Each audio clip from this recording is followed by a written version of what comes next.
ఆంధ్రప్రదేశ్లో కూటమి పార్టీల మధ్య ఎక్కడా సఖ్యత కనిపించడం లేదు. ఇది నిజంగా పార్టీ నాయకత్వానికి తెలిసే మౌనంగా ఉంటుందా? లేకపోతే ఎన్నికల నాటికి సర్దుకుంటాయని భావిస్తుందో తెలియదు. కానీ రోజురోజుకి 3 పార్టీల మధ్య విభేదాలు మాత్రం పెరుగుతూనే ఉన్నాయి. నేతల మధ్య సమన్వయం చేసేవారు లేరు. పార్టీ క్రమశిక్షణ, కమిటీలు కూడా పెద్దగా పట్టించుకోవడం లేదు. దీంతో కూటమి నేతల పోరాటాలు వీధి పోరాటాలుగా మారాయి. అంతెందుకు, ఉప ముఖ్యమంత్రి పవన్ కళ్యాణ్ ప్రాతినిధ్యం వహించే పిఠాపురం నియోజకవర్గంలోనే టీడీపీ, జనసేన నేతల మధ్య పచ్చగడ్డి వేస్తే బగ్గుమనేలా ఉంది. 2 పార్టీలు కలవలేనంతగా విడిపోయాయి. ఇద్దరి మధ్య మంచి అవగాహన, రాష్ట్ర స్థాయిలో చంద్రబాబు, పవన్ కళ్యాణ్ మధ్య మంచి అవగాహన ఉంది. ఇరువురు ఒకరినొకరు సంప్రదించుకుంటూ ఎవరిని నొప్పించకుండా నిర్ణయం తీసుకుంటూ ఉంటారు. కానీ పవన్ కళ్యాణ్ ఎమ్మెల్యేగా ఎన్నికైన పిఠాపురం నియోజకవర్గంలోనే ఈ పరిస్థితి ఎందుకు వచ్చిందన్న ప్రశ్నకు మాత్రం ఎవరి దగ్గర సమాధానం దొరకడం లేదు.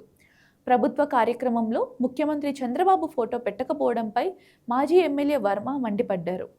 అధికారులపై ఆయన ఫైర్ అయ్యారు.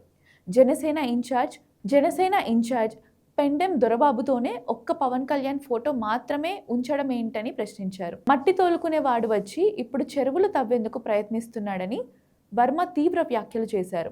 తాము ఇక్కడ పుట్టి పెరిగామని, దత్తతకు రాలేదని అనడంతో జనసేన నేతలు మండిపడ్డారు. ఇరు పార్టీల నాయకత్వం కానీ, ఇటు టీడీపీ కానీ, అటు జనసేన కానీ తమ పార్టీ నేతలను సముదాయించే ప్రయత్నాలు చేయకపోవడం, సంధి కుదుర్చుకోపోవడం చూస్తుంటే ఏదో జరుగుతుందన్న అనుమానాలు కలుగుతున్నాయి.